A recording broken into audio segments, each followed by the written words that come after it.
जंगल में भुल्ला और माही चील का खौफ इतना बढ़ गया था कि रानो अपनी गुड़िया को लेकर एक अंधेरी गुफा जैसी जड़ में छिपी थी। वहाँ रोशनी की एक किरण भी नहीं आती थी। मम्मा, यहाँ बहुत अंधेरा है, मुझे डर लग रहा है। क्या हम कभी सूरज देख पाएंगे? चुप हो जा मेरी लाडो। अरे बिटिया की कसम, नेकी ही असली मरहम। तेरी मम्मा ऐसा घर बनाएगी कि सूरज खुद हमारे घर के अंदर आकर नाचेगा। तू बस भरोसा रख। दोस्तों, ये रहे हमारी आज की वीडियो के प्यारे सब्सक्राइबर्स और फॉलोअर्स के नाम।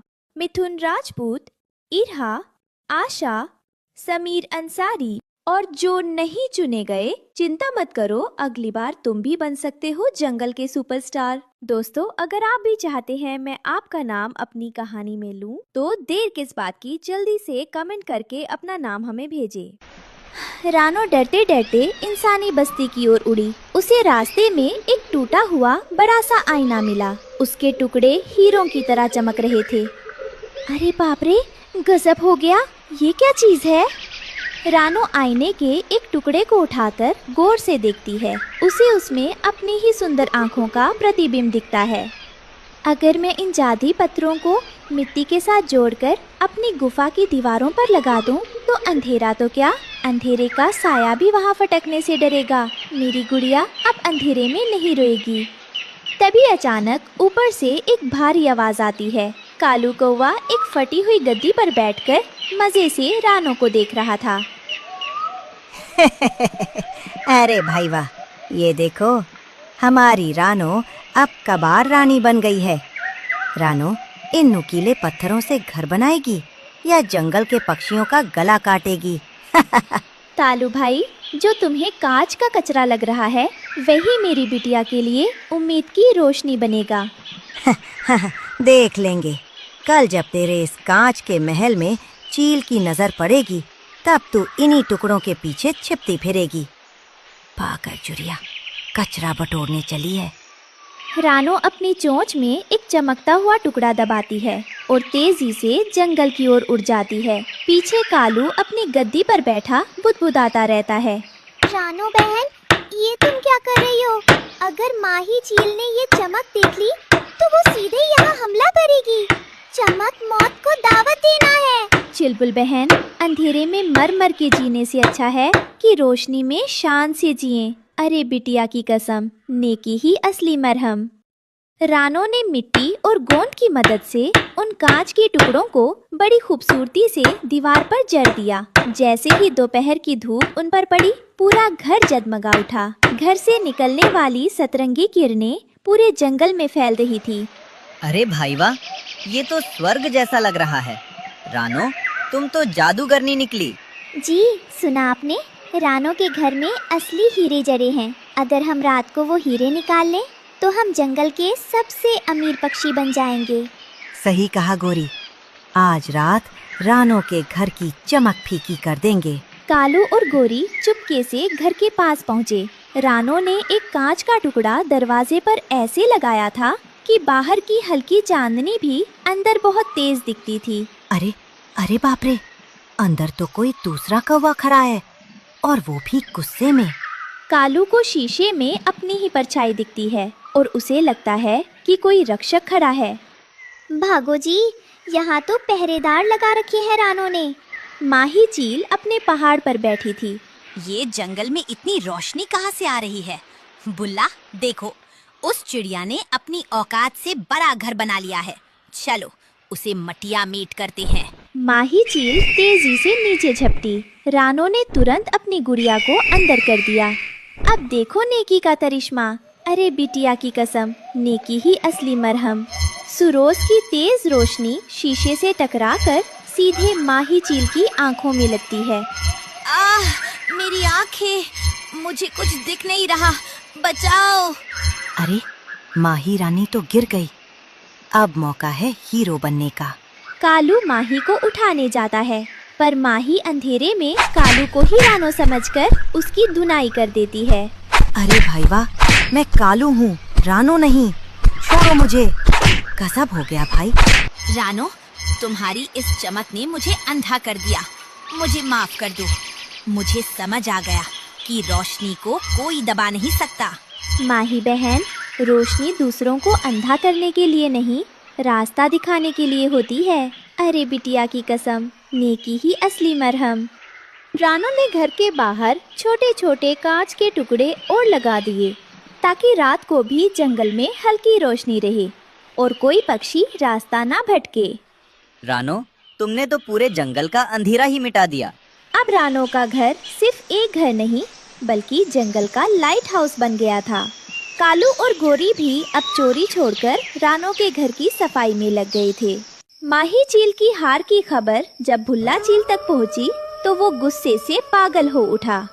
उसने अपनी पत्नी की आंखों का बुरा हाल देखा और रानो को जड़ से मिटाने की कसम खाई। उस मामूली चिड़िया ने मेरी माही को अंधा किया। अब भुल्ला का कहर बरसेगा। मैं उस दर्पण वाले घर को धूल में मिला दूंगा। रानो को पता था कि भुल्ला शांत नहीं बैठेगा। उसने मिट्ठू तोता और हीरा कबूतर को इकट्ठा किया। भाइयों, भुल्ला हमला जरूर करेगा। हमें सिर्फ अपना घर नहीं बल्कि इस पूरे रास्ते को दर्पण की दीवार से ढकना होगा। पर रानो बहन, इतने सारे शीशे कहाँ से आएंगे? अरे बाप रे, ये तो नामुमकिन है। कालू और गोरी को भुल्ला ने चुपके से बुलाया। उसने उन्हें लालच दिया कि अगर वे रानो के जादुई दर्पणों पर काली कालिक पोत दे तो वो उन्हें पूरे जंगल का राजा बना देगा। जी, मौका अच्छा है। काली मिट्टी और कोयले से रानो की चमक को अंधेरे में बदल देंगे। फिर भुल्ला भाई उसे आसानी से दबोच लेंगे। जब सब सो रहे थे, कालू और गोरी कालिक की पोटलियां लेकर रानो के घर की छतों पर चढ़ गए। वे एक एक करके शीशों को काला करने लगे। ले रानो, अब तेरी किस्मत भी इस कालिक जैसी काली हो जाएगी। गजब हो गया भाई, अब तो कुछ चमक नहीं रहा। अंदर सो रही नन्ही गुड़िया को कुछ अजीब आवाजें आई। उसने खिड़की से देखा कि बाहर सब काला हो रहा है। मम्मा, उठो! कालू चाचा और गोरी चाची हमारे घर पर ताले केदा रहे हैं। अब तो सुबह सूरज की रोशनी भी काम नहीं करेगी। ओह, तो ये चाल है। घबरा मत गुड़िया। अरे बिटिया की कसम, नेकी ही असली मरहम। मेरे पास एक और तरकीब है। रानो ने फूलों का एक खास तेल निकाला जो उसने इकट्ठा किया था। उसने मिट्ठू की मदद से उस तेल को शीशों पर छिड़क दिया। तेल के कारण कालिक खुद ब खुद फिसलकर नीचे गिरने लगी। कालू भाई, तुम्हारी कालिक नेकी के तेल के आगे नहीं टिकेगी। अरे ये क्या, सब साफ हो रहा है। भागो गोरी, रानो जाग गई। अगले दिन दोपहर को भुल्ला चील ने बादलों के पीछे से गोता लगाया। वो अपनी आँखों पर काले चश्मे जैसी पट्टी बांधकर आया था ताकि रोशनी उसे अंधा ना कर सके। आज तेरा सूरज भी तुझे नहीं बचा पाएगा रानो। रानो ने देखा कि भुल्ला ने आँखों को बचा लिया है। उसने तुरंत मिट्ठू और कबूतरों को इशारा किया। उन सब ने अपने पास रखे छोटे दर्पणों को एक खास कोण पर सेट किया। अब देखो सतरंगी किरणों का कमाल। अरे बिटिया की कसम, नेकी ही असली मरहम। रोशनी सिर्फ एक किरण नहीं बल्कि 7 रंगों का एक लेजर शो बन गई जिसने भुल्ला को चारों तरफ से घेर लिया। रोशनी की दरमी और सतरंगी चमक से भुल्ला का संतुलन बिगड़ गया। वो हवा में गोल गोल घूमने लगा जैसे कोई नाच रहा हो। अरे भाई वाह, भुल्ला भाई तो डिस्को डांस कर रहे हैं। गजब हो गया भाई। बचाओ, मुझे चक्कर आ रहे हैं। मेरा सारा घमंड मिट्टी में मिल रहा। भुल्ला सीधे नीचे कीचड़ में जा गिरा। रानो उसके पास पहुंची। भुल्ला डर के मारे कांप रहा था। भुल्ला भाई, ताकत आंखों में नहीं नीयत में होती है। तुमने चाहा कि कोई रोशनी में ना जिए, पर देखो आज तुम्हारी अपनी दुनिया में अंधेरा हो गया। मुझे माफ कर दो रानो। मैंने रोशनी को कमजोरी समझा था, पर ये तो सबसे बड़ी ताकत है। अब भुल्ला और माही भी बदल चुके थे। सब पक्षियों ने मिलकर रानो के घर को और सजाया। रानो ने सबको शीशे के छोटे टुकड़े दिए ताकि हर घर में रोशनी पहुंचे। आज से हमारा जंगल कभी अंधेरे में नहीं डूबेगा। क्योंकि अब हम सब एक दूसरे का दर्पण बन गए हैं। अरे बिटिया की कसम, नेकी ही असली मरहम। रात हुई पर जंगल में अंधेरा नहीं था। रानो के जादुई दर्पणों ने चांदनी को इतना बढ़ा दिया था कि पूरा जंगल दूधिया रोशनी में नहा रहा था। कालू और गोरी अब चौकीदारी कर रहे थे। रानो बहन, अब चोरी की जरूरत ही नहीं। इस रोशनी में तो दिल भी साफ दिखने लगे हैं। हमेशा याद रखना दोस्तों, जिसके पास नेकी का चिराग है उसे किसी सूरज की जरूरत नहीं होती। अरे बिटिया की कसम, नेकी ही असली मरहम।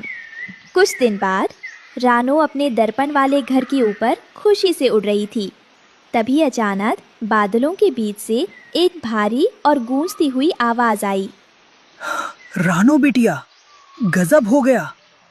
तुम्हारी इस रोशनी ने मेरी सदियों की नींद तोड़ दी है। पर याद रखना, ये चमक सिर्फ उजाला नहीं करती, ये उन राजों को भी बाहर लाती है जो सदियों से दफन थे। राज? कैसा राज ज्ञानू दादा? अरे बिटिया की कसम, नेकी ही असली मरहम। मैंने तो बस अपनी गुड़िया का डर दूर करने के लिए ये आईने लगाए हैं।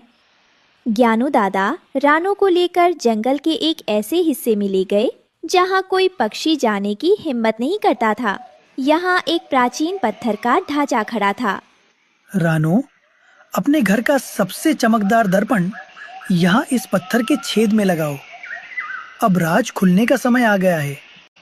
रानो अपनी चोंच से दर्पण को पत्थर में फिट करती है। सूरज की एक सीधी किरण दर्पण से टकराकर गुफा की काली दीवारों पर पड़ती है। सदियों पहले यहाँ सतरंगी राजकुमार का अंडा रखा गया था, जो अचानक गुम हो गया। उसके बिना जंगल की खुशियाँ फीकी हैं। देखो वो नक्शा। नक्शे में नदियाँ, पहाड़ और एक चमकता हुआ अंडा दिख रहा है। कालू कौवा एक झाड़ी के पीछे से गर्दन लंबी करके ये सब देख रहा है। अरे बाप रे, ये तो खजाने का रास्ता है। अब तो हमारी किस्मत चमक जाएगी गोरी। रानो को घर बनाने दो, हम अंडा ढूंढेंगे। ज्ञानू दादा, ये रास्ता तो खौफनाक घाट की तरफ जा रहा है। क्या हम वहाँ जा पाएंगे? अकेले नहीं रानो, तुम्हारी नेकी ही तुम्हारा रास्ता बनाएगी। लालच में आकर कालू और गोरी नक्शे का पीछा करते हुए एक खतरनाक गुफा में पहुंच गए। उन्होंने सोचा कि वे अंडा चुराकर अमीर बन जाएंगे। जी जल्दी देखिए, वो रहा चमकता हुआ अंडा। अरे अरे बाप रे, ये तो हिल रहा है। अंडे से सतरंगी रोशनी निकल रही थी, लेकिन गुफा के अंदर एक विशाल इच्छाधारी नागिन पहरा दे रही थी। भागो गोरी, यहाँ तो मौत खड़ी है। रानो को जब पता चला कि कालू गोरी मुसीबत में है, तो वो अपने छोटे छोटे दर्पणों के टुकड़ों को एक ढाल की तरह लेकर गुफा में पहुंची। कालू भाई, डरो मत। अरे बिटिया की कसम, नेकी ही असली मरहम। रानो अपने दर्पणों से रोशनी को नागिन की आंखों पर रिफ्लेक्ट करती है। नागिन चकाचौंध होकर पीछे हट जाती है। रानो उस अंडे को सुरक्षित अपने घर ले आई। जादुई दर्पणों की गर्माहट और रोशनी से अंडा धीरे धीरे टूटने लगा। धन्यवाद रानो, तुम्हारी निस्वार्थ रोशनी ने मुझे जीवन दिया है। अब इस जंगल में कभी दुख का अंधेरा नहीं आएगा। अब जंगल में राजकुमार नील की जादुई आवाज और रानो के दर्पणों की चमक एक साथ थी। भुल्ला और माही चील अब राजकुमार के अंगरक्षक बन गए थे। देखा दोस्तों, जब हम दूसरों के लिए रोशनी फैलाते हैं तो कुदरत हमें सबसे कीमती उपहार देती है। अरे बिटिया की कसम, नेकी ही असली मरहम। अब तो खजाना मिल गया भाई। ये प्यार ही सबसे बड़ा खजाना है। गजब हो गया भाई।